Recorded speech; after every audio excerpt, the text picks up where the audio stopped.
And so when the Lord was speaking to me about this part about fornication, saying that many parents out there, when they listen to this channel and they hear the words that the Lord is bringing forth, they're feeling offended, and yet they do not know that their underage children are so fallen that they are not only partaking in sexual activity, which dishonors the body and offends against God's law, but the children are now so fallen and so in such a deplorable state. Even grown women, this is mothers of people, when their husbands go to work, they put these camera on and they enter into chat rooms and share their secrets with the world for money. And these apps pay them very well because there is no limitation on how many people can enter these chat rooms and view you doing things to yourself or with a partner in the privacy of your home. The Lord has often said that fornication has overflowed the earth and that it causes the earth to look like a slop bucket before him. I've shared about the bucket that I saw in heaven that was filled with what I can only call slop. It was this gray, mushy, like disgusting, filthy, stinking oatmeal.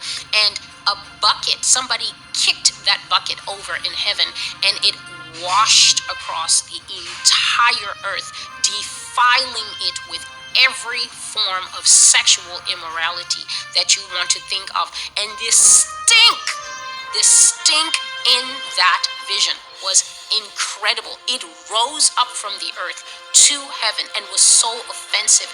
And that stink, that water, it could not sink into the earth. It formed stagnant pools everywhere.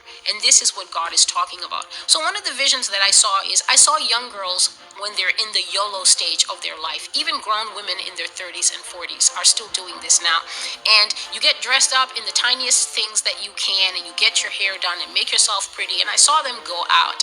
It looked like 20 somethings, and they went out to a dancing place or a club. And when they went there, it was almost as if they were playing a game of choose your partner. Each young girl went up to a man and pulled him in a suggestive fashion, had fun with him in the club, and then each one took him home for the night. So it was about 5 friends that took 5 men home for the night. But here is the thing. After they had performed the intimate act, every single man got up, dressed, and walked out the door. Not a single one of them stayed behind. Very good-looking men. They all got up, got dressed, and walked out. And the Lord said to me, Celestial, those are all Nephilim. Those are all agents. Their purpose is singular, to spread their seed as far as they can. And I saw that some of the girls went back to the same nightclub after a few days because they really wanted to see those men again. Obviously, those men won't call. This is what the Lord was showing, that they will not call. They will not make contact. They are not looking for relationships. They are looking for wombs. And females of this generation have certainly stopped being women and have just become available wombs. You think that you are on whatever these pills are that can prevent pregnancy. That's right, because your level of discernment is at the point where you actually think that a physical medication is going to work against the sperm of a crocodile or the sperm of something that was living before your entire family line came into being. This is not going to happen. These men are looking for strategic places to plant their seed. And once they are done with that, they walk out, and the chances are very high, extremely high, that single motherhood is in your future, except that you do not know what you are bringing forth.